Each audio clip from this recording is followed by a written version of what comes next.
এখন আবার বাজার থেকে কি কি নিয়ে আসলো চলুন দেখি। এই যে আম এনেছে, আর এখানে পাঁচফোড়ন আচার করব, এর জন্য পাঁচফোড়নটা আনতে বলছিলাম। এই যে পাতাকপি, আরও আছে পুঁই শাক,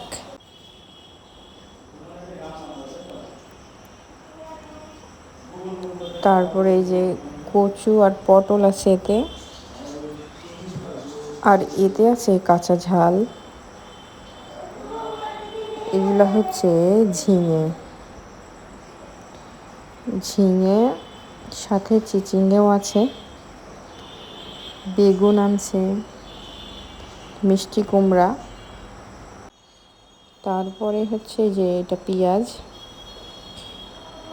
মোটামুটি এক সপ্তাহের বাজার এখানে আছে।